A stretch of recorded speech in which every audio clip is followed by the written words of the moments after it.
제가 이번에 미국에 온 지가 1년이면은 1년에 한 2번, 많으면 한 3번 정도 이렇게 와가지고 여기서부터 누님댁에 있으니까 여기서부터 제가 이제 집회를 미국 집회나 뭐 이런 곳을 열심히 다닙니다.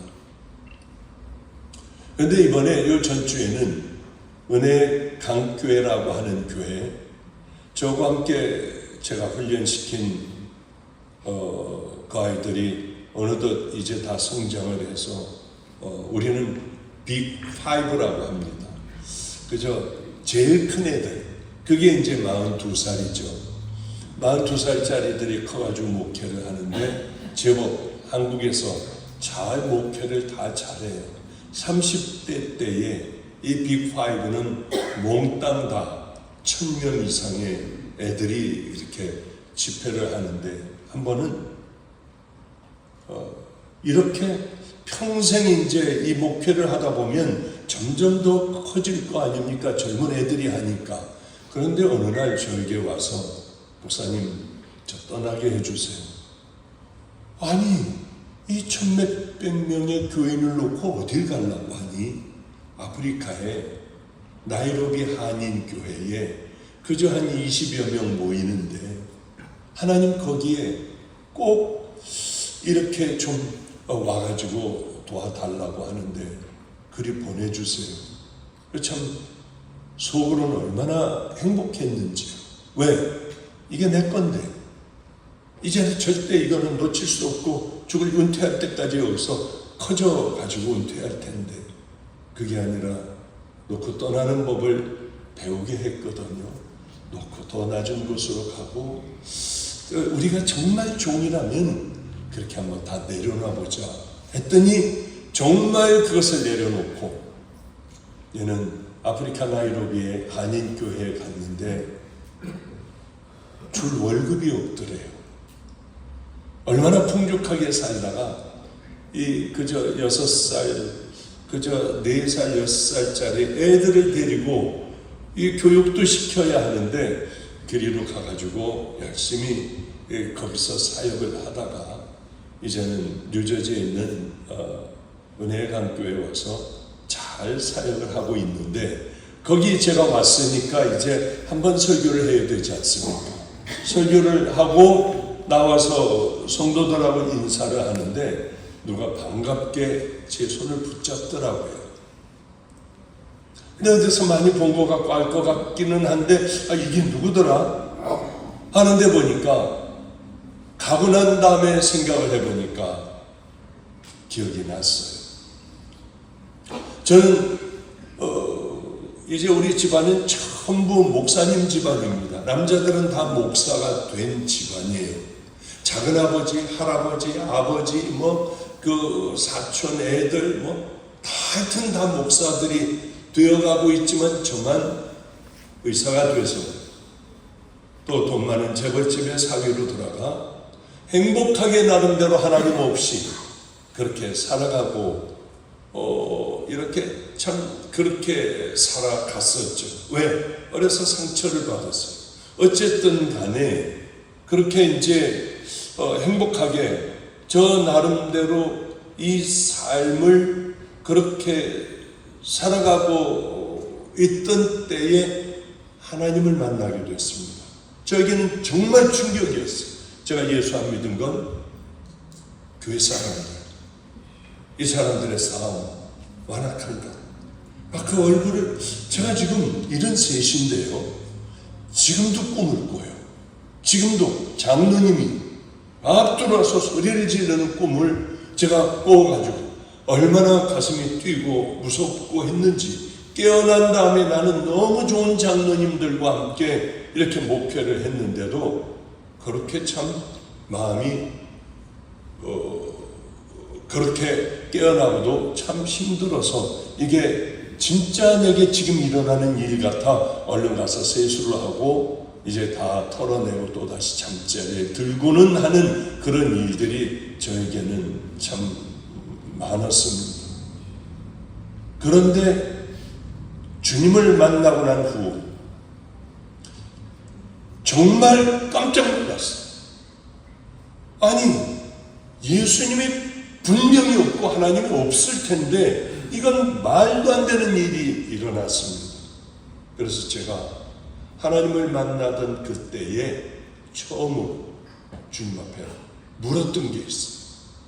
제가 초등학교 4학년 때 그때 그 교인들은 뭡니까? 하나님은 분명히 내게 말씀해 주셨어요. 가짜란다. 가짜들이 얼마나 많은 줄 아니? 여러분들, 이렇게 우리가 나와서 예배를 드리고 있지만 세상에 암 환자, 고통당하는 암 환자가 불쌍한 게 아니라 하나님의 말씀을 수도 없이 많은 말씀을 듣고 매주일 나와서 이렇게 나와 예배를 드리지만은 구원받지 못한 자들, 끝까지 이렇게 앉아있다가 막연하게 어떻게 나는 가는 거 아니야? 이 사람들이 가장 불쌍한 사람들이 아닐까요? 하는 그 생각이 저는 늘 들어요. 여러분은 십자가 앞에 정말 회개했습니까? 회개라는 게 뭐예요? 회개는 목사가 보고 당신 회개했어. 그거 회개 아니야. 이런 게 아니잖아요.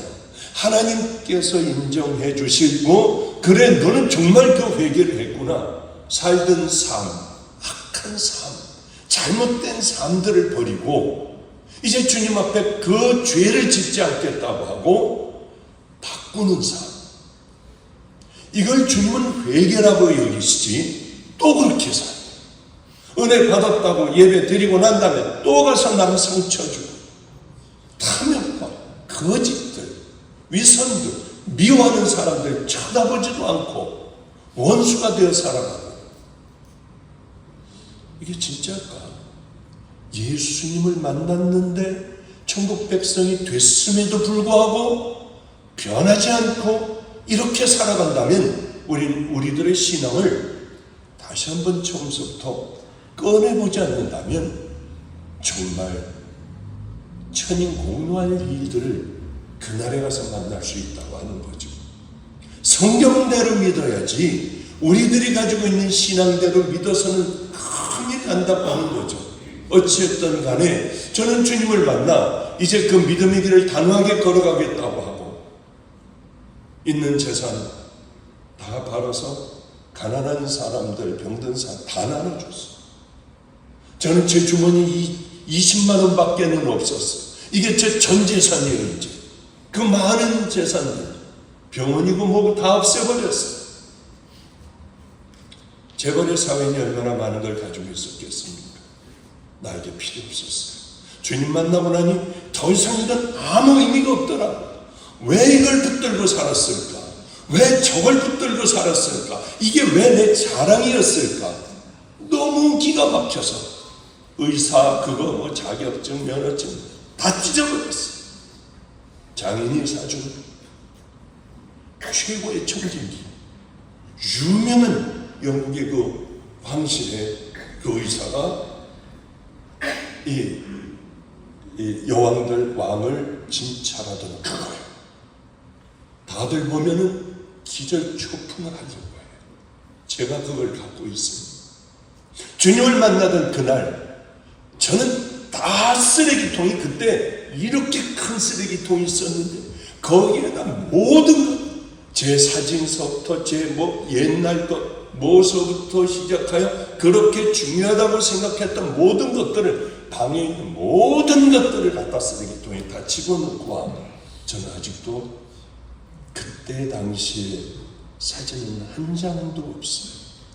그저 동생 누나들이 가지고 있던 사진이나 보며 이런 사진이 남아 있었네 하는 정도지 모든 것 제 기억나는 걸 다 버리고 이 길을 걸어갔습니다. 그러면서 저는 제가 결혼 주례는 안 하겠다. 왜? 나 같은 사람이 하면 되겠나요? 하나님 만나기 전에 가정이 깨졌어요. 저는 제 아들하고 둘이만 살았습니다. 40에 하나님, 39에 하나님을 만났으니까 제가 한국 나이로 73세요. 얼마나 많은 세월이 흘러갔겠어요. 지금도 역시 혼자 살고 있고요. 우리 주님을 신랑으로 삼고 살아가겠다고 한 그거는 아무리 아름다운 사람이 나타나도 그것만큼은 제가 늘 지키고 살았습니다. 그런데 나같이 가정이 깨진 사람이 누구를 주례를 해요? 제가 첫 번째, 주례는 안 하겠다. 근데 어느 날 이제 마가의 다락방에 있는데 누가 바깥에서 자꾸 어른거리는데 저 사람이 한 3시간은 더 넘게 바깥에서 있고 들어오질 못하더라고요. 저 누군지 한번 나가봐라. 그 사람이 들어올 때 다리에 힘이 풀렸어요. 저 가장 친한 친구. 가정이 깨지고 난 다음서부터 무너진 삶을 살아가는 그 삶의 증인이 세상에 들어오더라고요. 저는 이제 큰일 난 거예요. 망한 거예요, 이제. 저 친구가 입만 띄면은 교인들은 다 나가버릴 것 같았어요. 그렇게 저는 더러운 사람이에요. 그러다가 주님을 만나 그분으로부터 사랑한다는 이야기 듣고 기다렸다는 얘기 듣고 모든 거 다 팔아서 가난하고 병든 사람들에게 주고 저는 이 길로 20만 원만 넣고 쪽방으로 들어갔어요. 제 인생은 거기서부터 시작됐습니다. 한 번에 무너져 한 번에 그렇게 그쪽으로 들어가기가 보통 힘든 게 아니에요. 근데 거기 들어가서도 아침부터 밤까지 울었어요. 나 같은 악한 자를 만나주신 하나님의 은혜에 감사해서 울었고 가정이 깨지고 난 후부서부터 그렇게 더럽게 살았던 내 죄 때문에 그렇게 하루 종일 눈이 퉁퉁 부어 울고 밥을 얼마나 굶었는지도 몰라요. 정말 얼마나 많은 세월이 지나갔는지도 모르지만은 바지를 입으면은 바지가 훅 벗어졌어요. 많은 날들을 울고 주님 앞에 그렇게 괴로워했으니까요. 그렇게 살아가 주님을 만나 이제 길거리 아이들, 깡패, 알코올 중독자, 교도소에서 나온 애들, 험한 사람들, 이 사람들하고 함께 살며 매도 얼마나 맞았는지 매 안 맞고 지나는 날은 정말 참 해피한 날이었습니다. 그게 제 주님을 만나 후에 쭉 살아왔던 삶에 굶기도 얼마나 굶었는지 가운 입고 가서 밤에 병원 당직만 서줘도 잔뜩 그래 잘 먹을 수 있지만은 저는 목사잖아요. 목사가 어떻게 옛날에 그 밥벌이 하던 그걸 입고 다시 나갈 수가 있겠어요. 단 한 차례도 안 했어요. 우리 애들이 알지만 전 이 역할을 끌었어요. 박수를 주시려고요.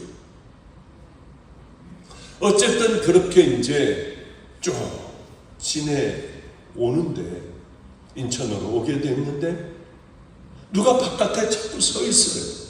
저 누군가 데려와라. 문 열고 데려오는데 제 친구였습니다. 저는 아무에게도 얘기하지 않고 이 길로 들어왔기 때문에 저는 하루아침에 없어진 거예요. 그래서 죽었다는 얘기도 있고 절에 들어갔다는 얘기도 있고 어디 외국으로 이민 갔다고도 하고 별의별 소문이 다 있는데 의사회에는 뭐라고 되어 있느냐면 행방불명자. 너무 행복했어요. 하나님 이 땅에서는 다 잊혀졌지만은 하늘나라에서만큼은 주여 저를 꼭 기억해 주셔야 해요. 그리고 세상에서 날 잊어버렸다는 게 너무 행복하고 기뻤어요. 숨겨진 채로 하나님은 그렇게 저를 살아가게 하셨습니다. 어쨌든 그 친구가 들어와서 야 이게 몇십 년 만이냐 하려고 하는데 이 친구가 목사님 안녕하셨어요. 그래서 얘가 왜 이래? 그래서 저도 어쩔 수 없이 예 안녕하십니까? 그러고 자리에 앉아서 우리는 같이 얘기를 하게 됐는데 행방불명자가 돼 있다고 하더군요. 그래서 하나님 앞에 감사한 마음으로 있는데 다 아는 친구, 이 친구가 저에게 뭐라고 하느냐면 목사님에게 오기가 너무 힘들어서 갔다가 오늘은 꼭 들어가야지 하고 문 앞에 있다가 도저히 못 만나겠어서 다시 돌아가고 오늘은 꼭 가서 부탁을 할 거야 하고 왔다가 도로 돌아가기를 수차례를 했대요. 오늘은 꼭 만나야지 하는데 두렵고 떨려 이 문을 열지를 못했다고 하더라고. 그러고 싶었어. 야, 나 박보영이야. 알잖아, 나 누군지. 괜찮아. 야, 우리 터놓자. 이렇게 얘기하고 싶었어. 근데 그 친구가 그래, 어쩐 일로 오셨나요? 하니까 목사님, 저에게는 사랑하는 딸이 있습니다. 이 제가 제일 사랑하는 딸 첫 번째 결혼식입니다. 우리 교회 담임 목사님일까? 아니야. 아, 그러면 국회의원 이분일까? 아니야. 아, 그럼 의사회의 그 회장이신 이분일까? 아니야. 내 생각에는 박보영 목사님이라고 우리 두 부부가 박보영 목사님이다 하고 박수들을 쳤대요.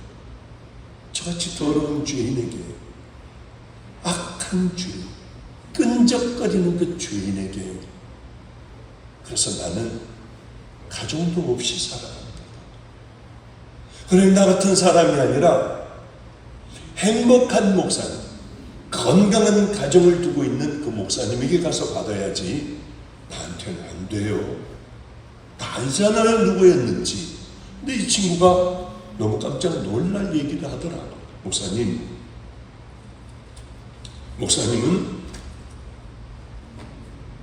회개하셨잖아. 옛날에 그 사람이 아니잖아.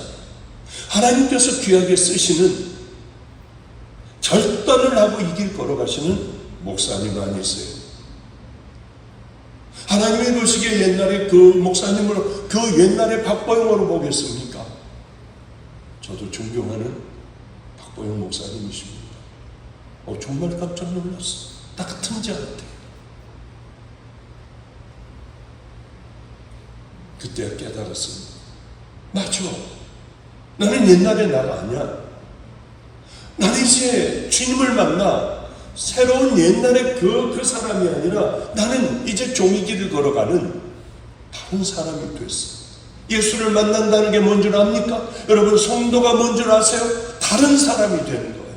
옛날에 그 사람, 그렇게 예수를 만나기 전이나 지금이나 똑같은 사람이 아니라 이제는 다른 사람이 되는 거예요. 나가 박보영은 죽어버리고 성도님들은 다 죽어버리고 이제 하나님의 자녀, 예수 그리스도의 신부, 믿음의 자녀들로 다시 태어나는 게 이게 예수 믿는 것 아니겠습니까? 아닌가요? 그저 조금 착해지고 좋아지면 되는 건가요? 그렇지 않다고 하는 거죠. 예수를 믿는다는 건 내가 죽는 거예요. 내가 죽고 거듭 또다시 주님과 함께 태어나 이제는 내가 주인, 내 마음대로 하고 싶은 거, 먹고 싶은 거, 가고 싶은 거, 말하고 싶은 거 마음대로 해가며 살아가는 게 아니라 예수님을 모시고 예수님께서 말씀해 주시고 그분이 살았던 그 길을 향하여 걸어가는 게 믿음의 자녀 아니냐. 성경은 우리에게 그 사람이 되라고 하지 조금 좋은 사람이 되라, 좀 나아지는 거야 너희들이. 그게 아니잖아. 예수님을 따랐던 제자들 어떻게 됐습니까? 다 죽었어요. 복 받지 않았어요. 하늘의 복을 받은 사람들이에요. 이 땅에 우리들은 이 땅에 돈 내품 받으려고, 더 그 축복 받으려고, 조금 더 살려고 하나님께서 이 축복 내려주시는 사람들이 아니잖아요. 하늘의 축복이 그것이라면 예수님의 제자들은 잘 살았을 거예요. 초대교회 그 교인들은 그렇게 짐승의 밥들이 되고 자식들이 짐승에게 물려가는 꼴을 안 당했을 겁니다. 그들은 예수를 믿느라고 카타콤이라고, 죽으면 사람 시체 넣어놓는 그 굴 속에서 3대 4대를 살아왔어. 그 사람들의 생명이 30대 30 초반이었다고 해요. 그럼에도 불구하고 주님을 붙들고 살아가는 그 축복. 우리가 이 땅을 떠나고 난 후에 하나님께서 우리를 알아주시고 기억하시고 끌어안아주시는 그 삶을 살아가는, 그것이 정말 리얼 크리스찬이 아닌가. 전 그런 생각해요.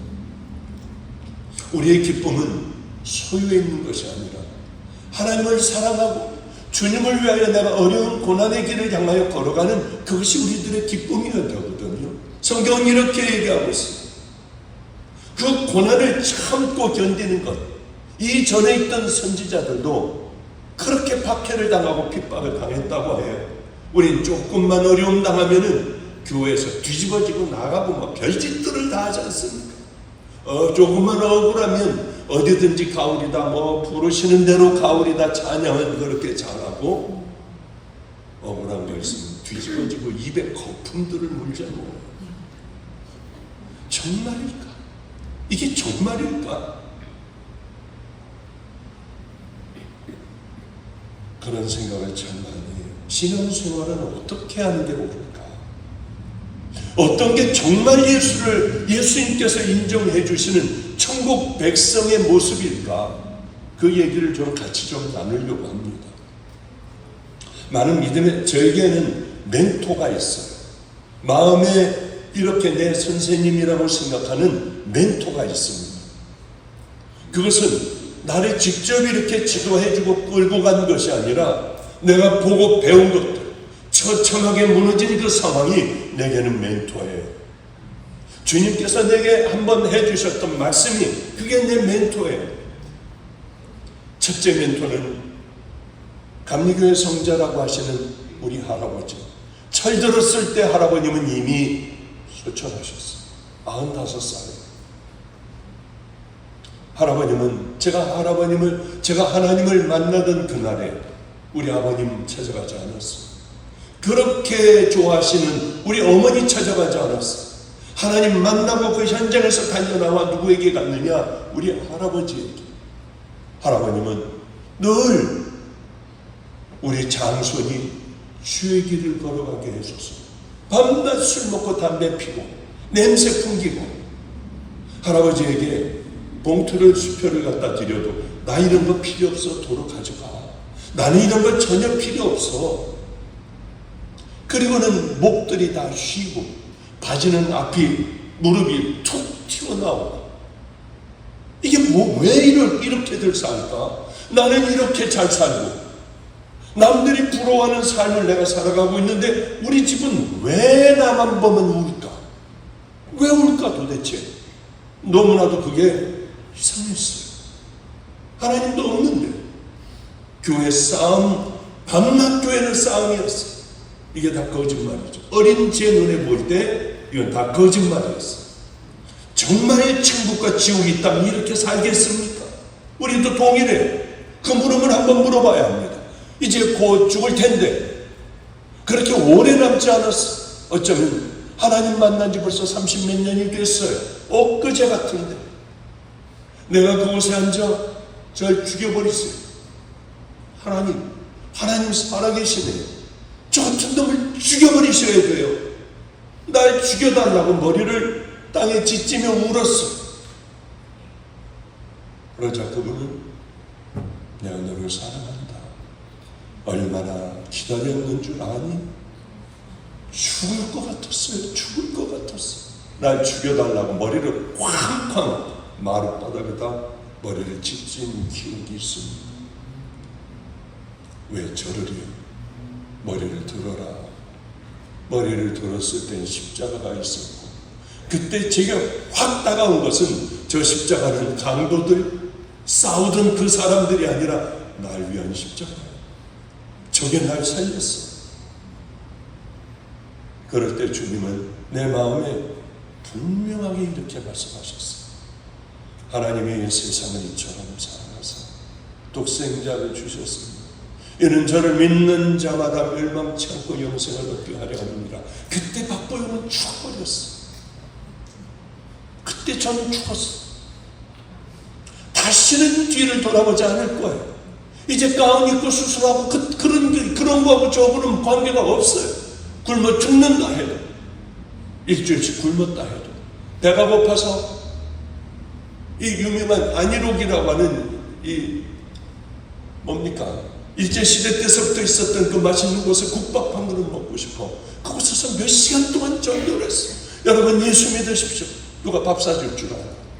그러나 아무도 사주는 사람은 없었어.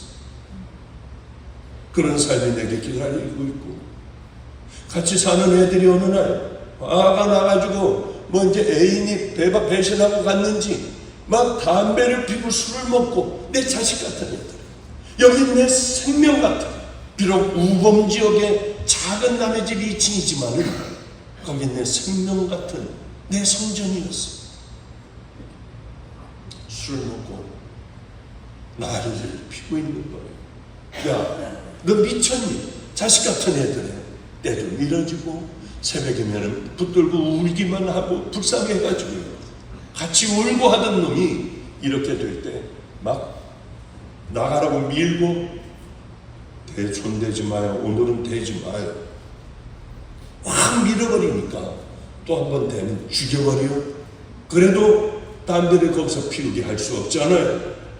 그래서 몸으로 확 밀어내다 보면 번쩍해 주먹이 날라오기 시작을 하는 거예요.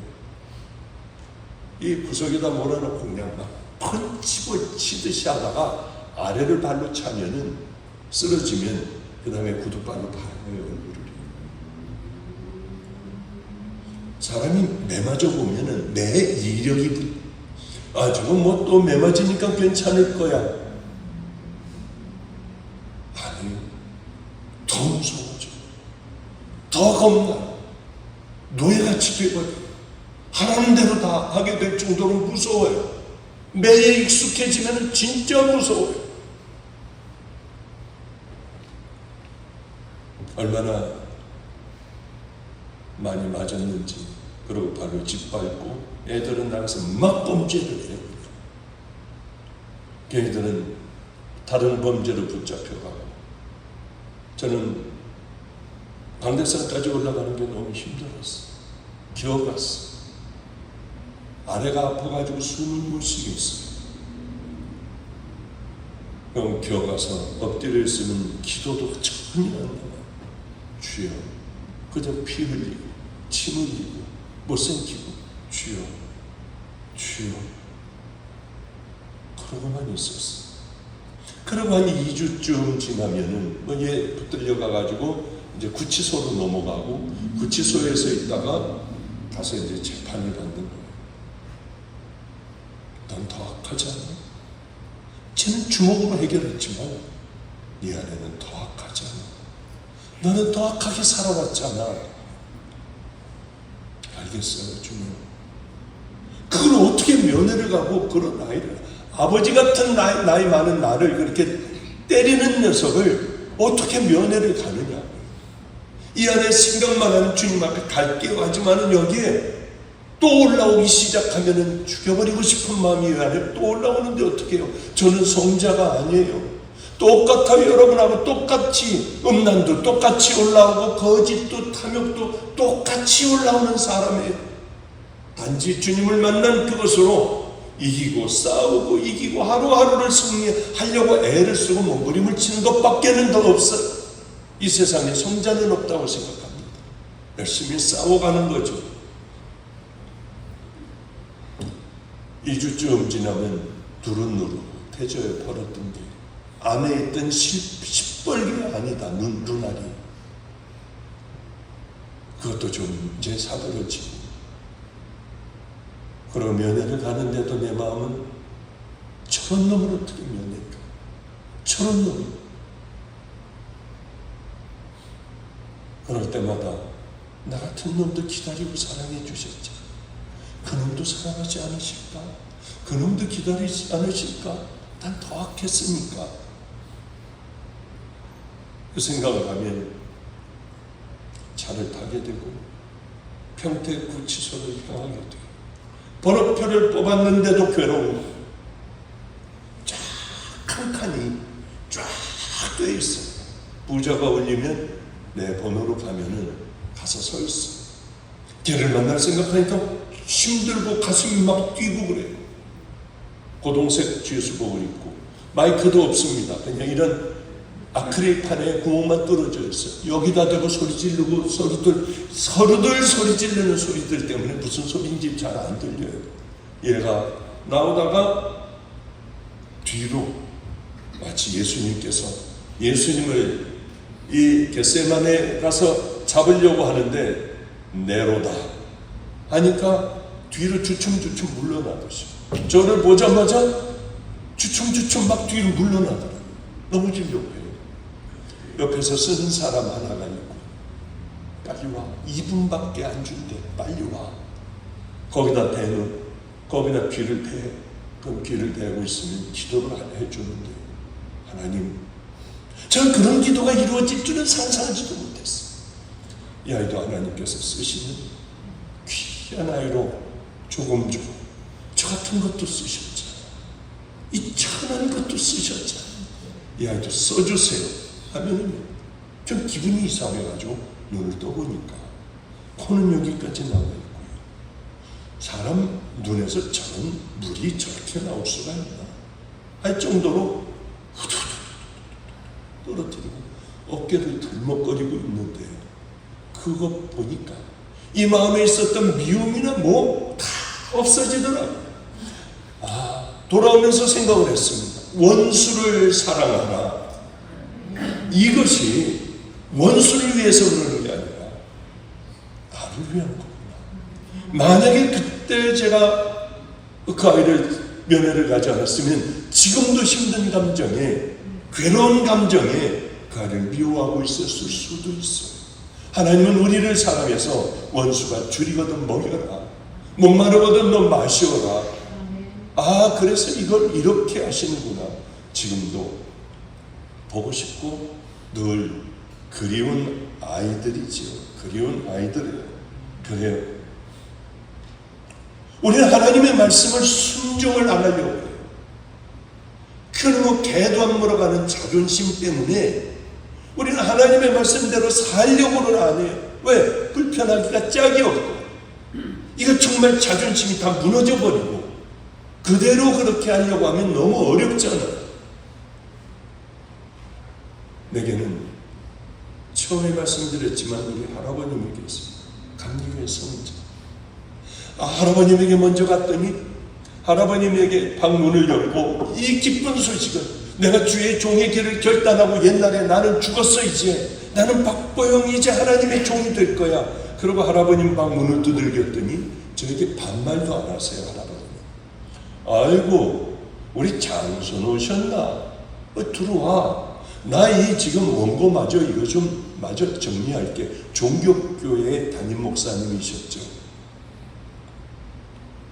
그리고 강남에다가 조그맣게 아파트에서 교회 개척을 70이 넘으셔서 하셨습니다. 은퇴하고 그 교회가 또 강남에서 큰 교회가 됐어요. 또 은퇴하셨어요.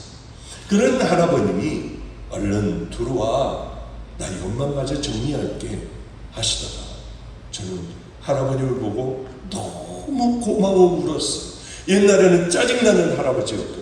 밤낮 예수 믿고 뭐 내가 너를 어떻게 키웠는데 이 소리가 짜증나고 저만 보기만 하면 저기 창문을 보며 저 멀리 배는 나의 시온성 바이브레이션을 엄청나게 넣어가며 그 찬양을 부르시는 할아버지가 있었어요.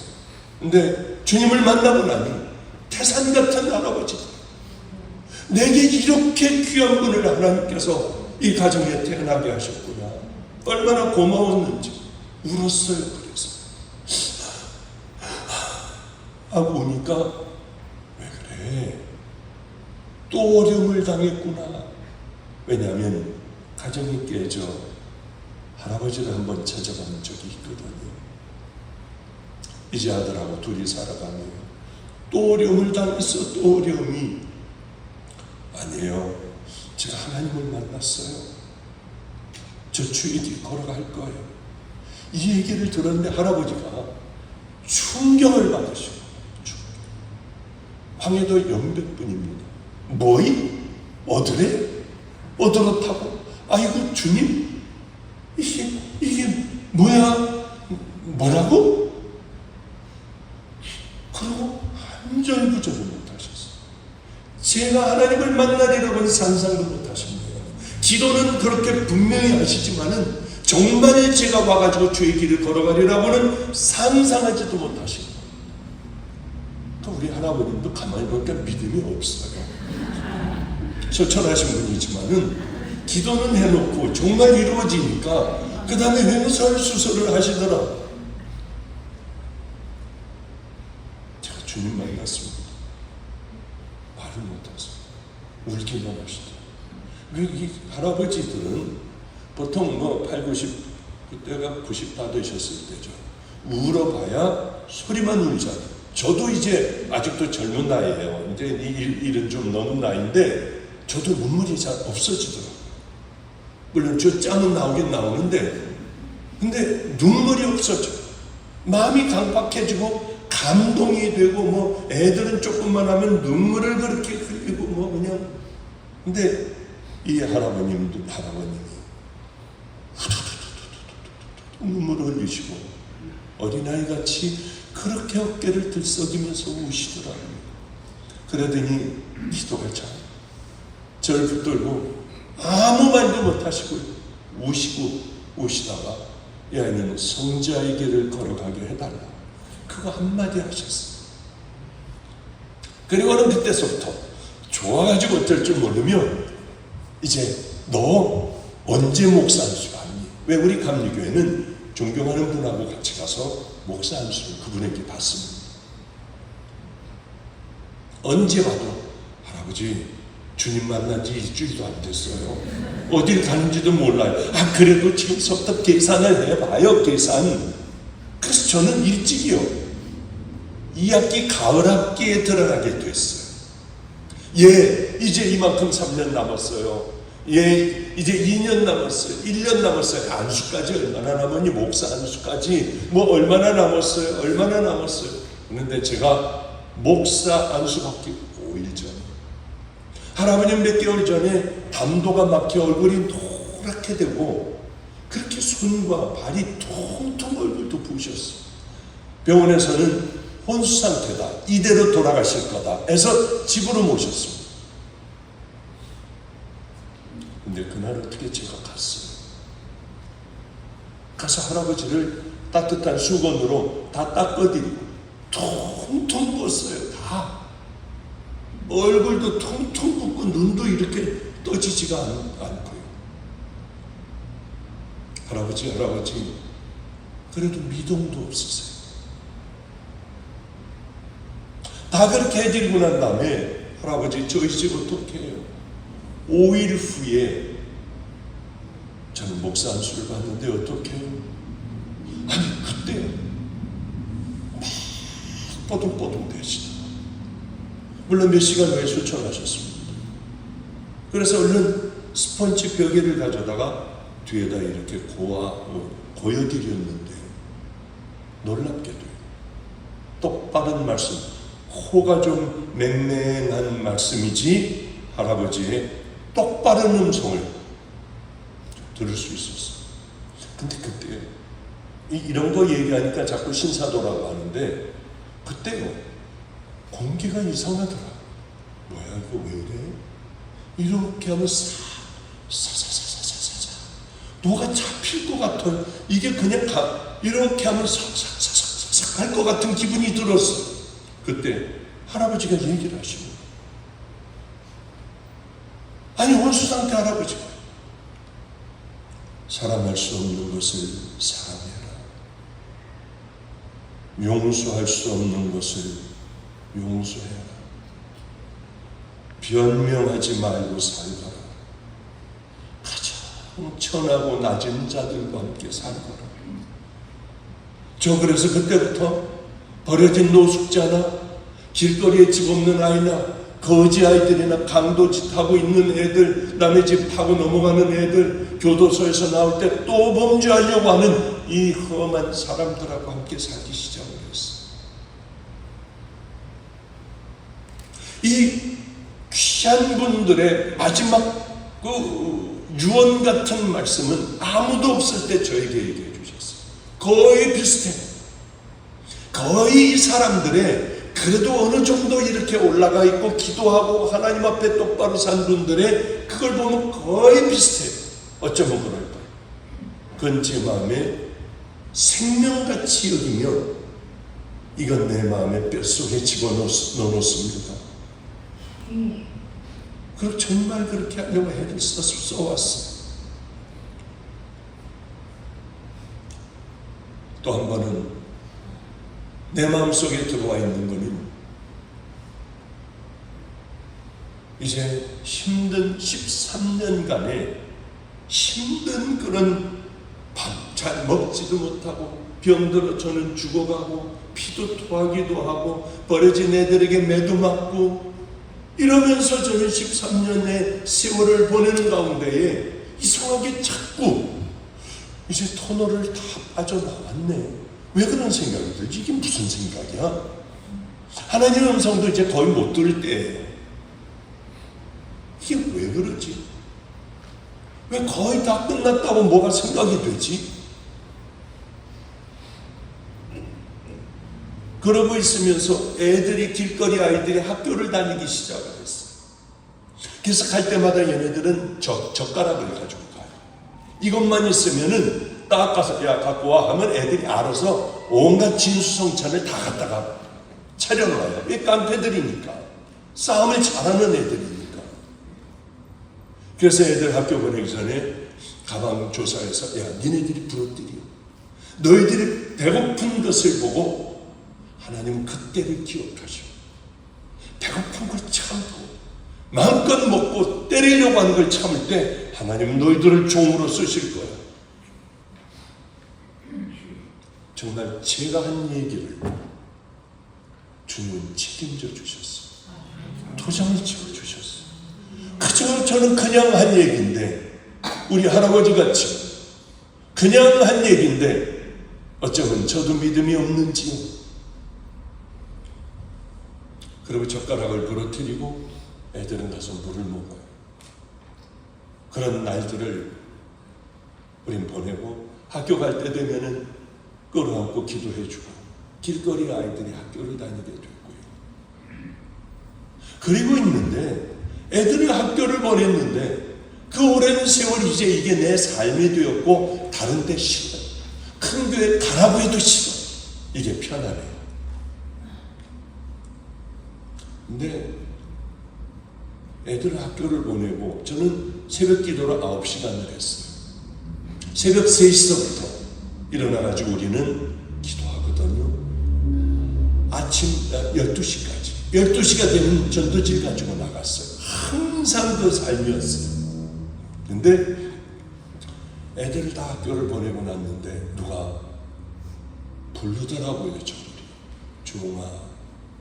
주홍아 어? 너 높은 사람이 왔나? 그러고 나가서 문을 열어보니까 아무도 없어요. 그게 무슨 소리였을까? 14년 전에 종아였던 게 기억이 나더라. 강대상으로 뛰어올라가 울기만 했어. 너무 힘든 세월. 저는 외아들로 태어나 우리 어머니가 신발 신고 땅 밟는 것도 나는 싫어 그러셨던. 그리고 결혼하고 잘 살고 이랬던 제가 하나님 앞에 하나님 배고프니까 라면 하나만 먹을 수 있게만 해주세요. 최선을 다해 충성할게요. 그러고 기도하고 나면은 꼭 저 책장 밑에 500원짜리 하나 들어가 있을 것 같아. 책 다 뜯고 책장을 돌려보면 푸석한 먼지밖에 없는 거예요.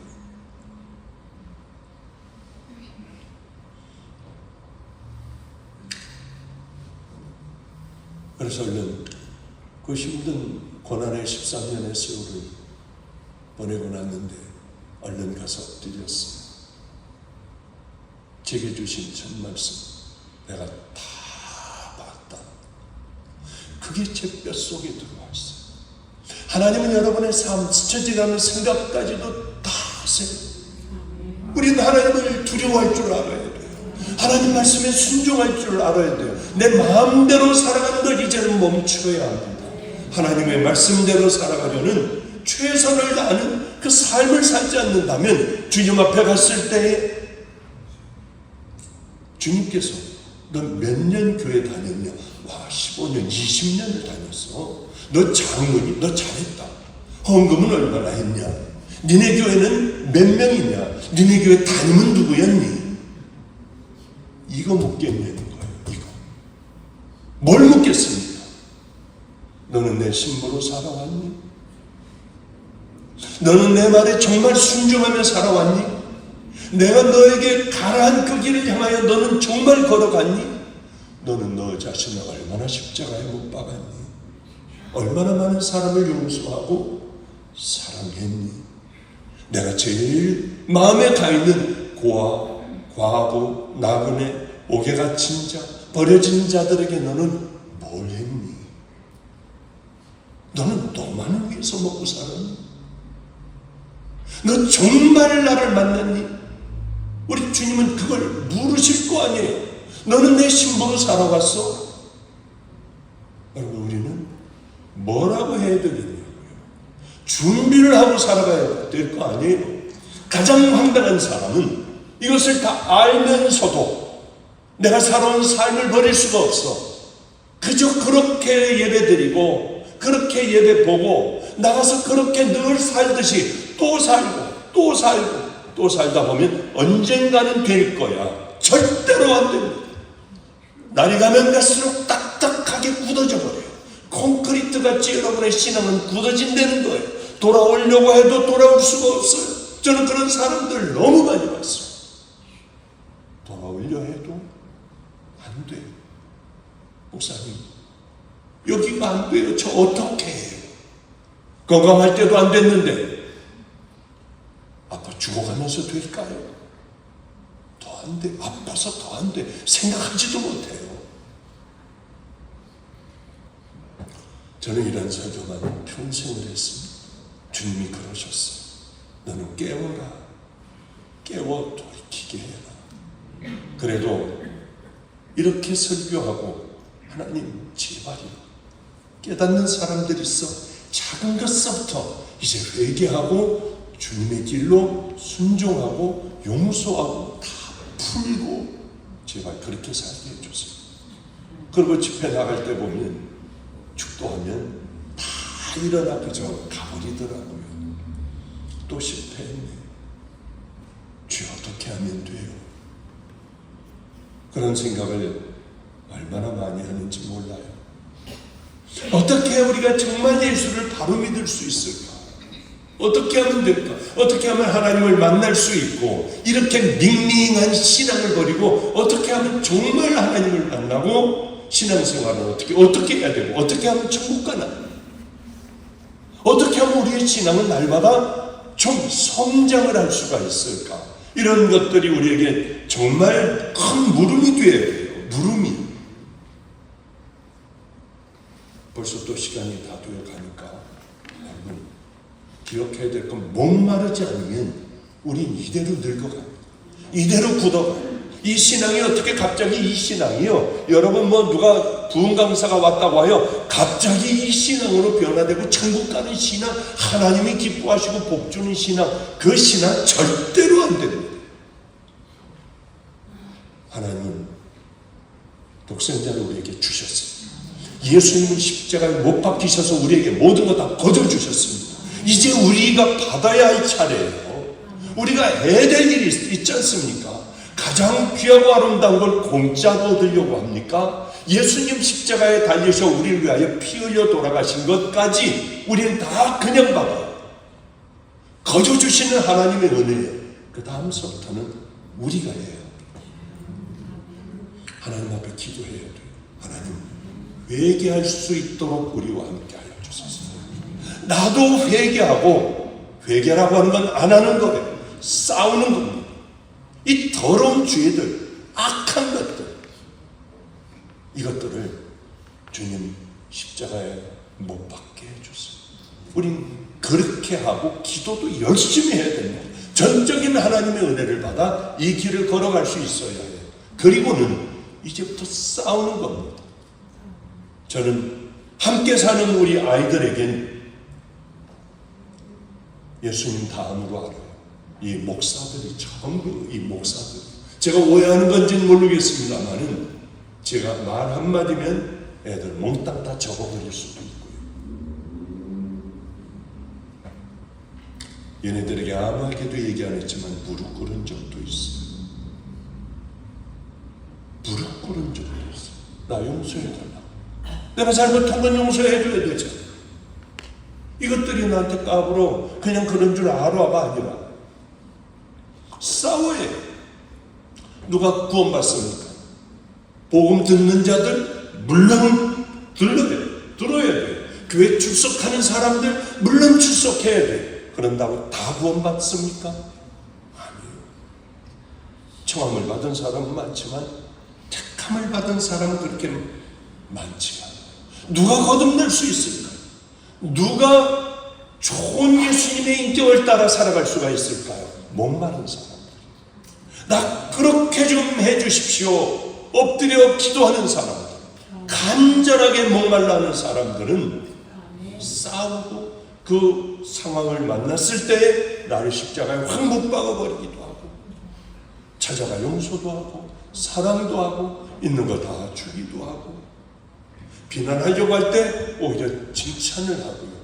양쪽을 이간질하려고 할 때 제일 싫어하시는 바로 그걸 하려고 할 때에 그 사람을 화해시키고 우리는 갈망이 없으면 안 돼요. 뜨거운 마음 없으면 안 돼요. 우리 아이 중에 하나가 여러 아이들하고 함께 삽니다. 친구. 그런데 이제 바로 옆집에다 이제 우리 집 뭐 그냥 식탁 밑에서도 한 명이라도 더 끌어올려고 해요. 식탁 밑에서도 우리 잤어요. 한 명이라도 더 예수 믿고 얘네들 길거리 아이들이 똑바로 돼야 되잖아요. 근데 그 중에 감신 이제 다니는 아이 하나가 시작 다니는 아이 하나가 목사님 저 목사 안 될게요. 목사 돼봐야 뭐예요? 너무 많잖아요. 저는 이 아이들을 공부시키고 얘네들 열심히 예배 드리게 하고 얘네들만 잘 키워놔서 버려진 애들이 용사가 된다면 하나님 기억하실 거 아니에요. 너무 고마웠어. 안 한대. 정말 아니야. 일단 한 학기 했어. 한 학기만 더 하게 해주세요. 한 학기 더 애들 가르치게 했어. 예배 드리고. 얼마나 애들이 귀하게 자라는지. 관둬버리겠다고 하더라고요. 다 애들만 키우겠대. 목사님하고 똑같이 걸어가겠대. 너무 귀해서 제가 이 아이를 문을 닫고 들어와라. 내가 하늘나라에 내가 만난 하나님의 얘기를 해주겠다.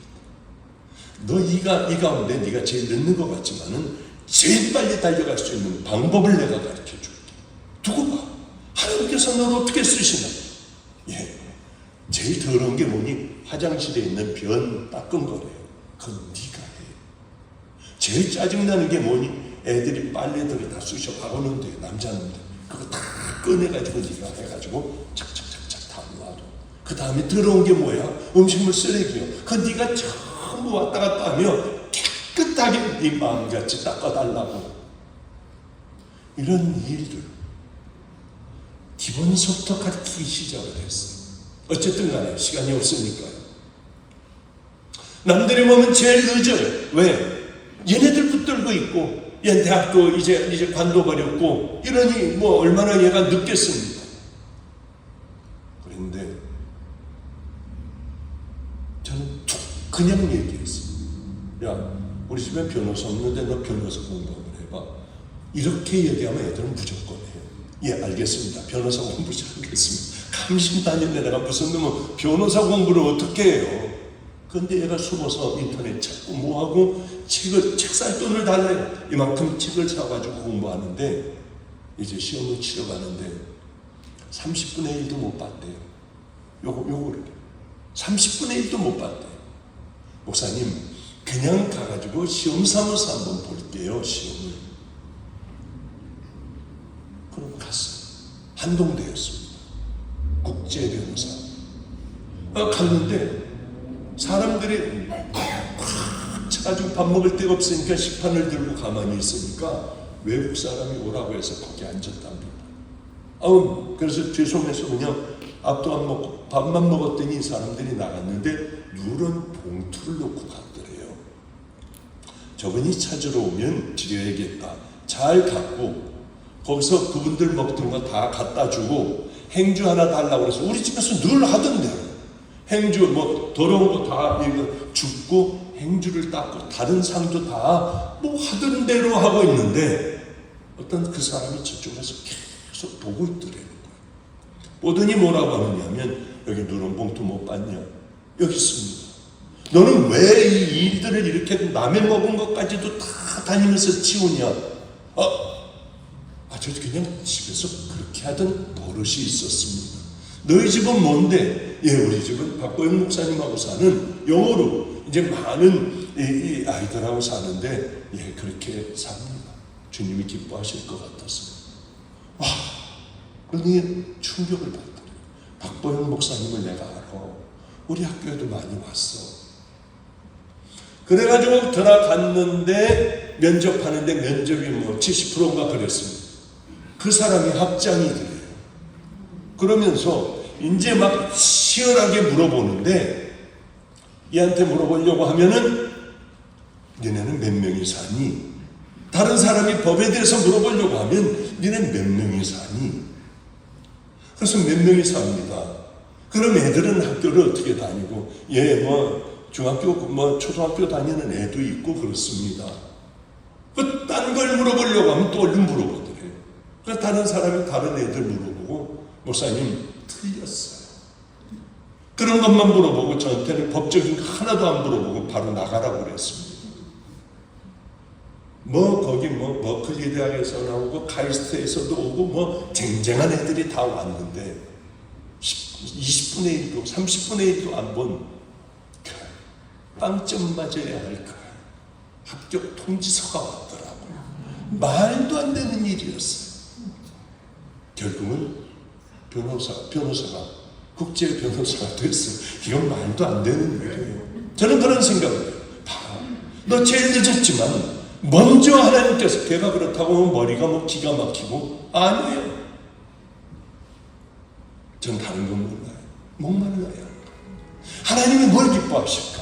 우린 그 길을 향하여 걸어가면 막혔던 것도 풀릴 거 아니에요. 내 마음대로 살아가며 하고 싶은 말 다 해가며 하나님 보시기에도 정말 저건 어떻게 저런 짓을 하고 살아가 하는 그 삶을 살아가며 복 받기를 바란다면 개밥그릇을 들고 여기다 밥 달라는 거하고 똑같은 거 아니겠습니까? 이제 말씀을 마치도록 할게요. 우린 정말 이 아름다운 하나님의 자녀들 되려면 여러분 작은 것부터 싸우세요. 저는 이 설교를 늘 마가의 다락방에서 늘 해요. 동일한 설교예요. 그래 집회를 열면은 강대상까지 통로까지 다 막혀요. 무릎을 이렇게 꿇고 있어요. 또 땡기고 하니까 많은 사람들이 왔다 돌아가요. 왜? 이 가르침 가운데에 암이 낫기도 하고 말도 안 되는 일들이 일어나니까 사람들은 몰려들어요. 그렇게 정말 하나님 앞에 살아가는 믿음의 자녀들이 여기저기 이제는 일어나기 시작을 한 거예요.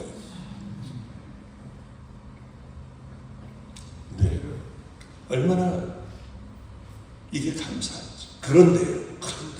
자, 이제 여러분들 안수해 드리겠습니다. 쫙 쓰십시오 하면 어떤 때는요 밖으로 나가서 저쪽에 있는 화장실까지들 줄을 서요. 그런데 가만히 보면은요 싹 와가지고 중간에서 새치기하고 딱 저쪽을 보고 있는 거예요. 지금 안수 받으려고 나와서 새치기 저기까지 나가기 싫으니까.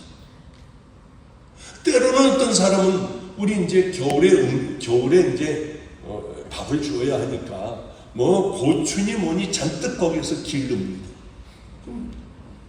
저분은 왜 저렇게 두리번거릴까? 예배드리고 나와가지고 보면 두리번거리다 아무도 없으면 고추니 깻잎이 그냥 따가지고 집어넣느라고 볼일을 못 봐요. 그 사람들 주방 권세가 얼마나 대단한지 주방에 있는 사람에게 들키면 그건 죽는 거예요. 하나님 혼자 기도하고 있어요. 하나님 저 주방 사람들에게 저 들키지 않고 잘 따가게 해달라. 그리고 난 다음에 주방에 가서요, 이것들이 어느 날 보니까 싹 다 따왔어. 이 말려놓는 것까지 싹 가지고 갔어. 그래서 제가 팻말을 붙여요. 가져가고 싶은 만큼 가져가라. 그럼 도둑질이 아니잖아요. 해놔라. 그런 명령을 하면 하게 돼 있어요. 이거. 근데 세상에 조그맣게 가지고 이 바짝 봐도 잘 모르게 조그맣게 써놓는 거예요. 이게 우리들의 모습이겠구나. 왜 우린 예수를 믿는다고 하며 이런 예수를 믿을까? 좀 정말 하나님을 믿으며 말도 안 되는 강력한 하나님의 은혜의 축복을 받으면서 살지 못하고 버림받은 자들처럼 와서 예배 한번 뚝 보고 가버리고 내 마음대로 살아가는, 하나님의 인도하심이 없는 왜 이런 인생들을 살아갈까? 그게 너무나도 안타까워요. 우리 성도 여러분들, 우린 진짜 한번 살아보자고요. 하나님께서 여러분들에게 도대체 어떻게 하실까? 너무나도 많은 간증, 한 달 내내 해도 우리 집에서 일어나는 기적의 간증은 다 그저 다 할 수도 없어. 이제 말도 안 되는 일들. 내 아들이 예수를 믿을 줄은 몰랐어. 저와 함께 아프리카에 그렇게 선교를 나갈 줄 몰랐어.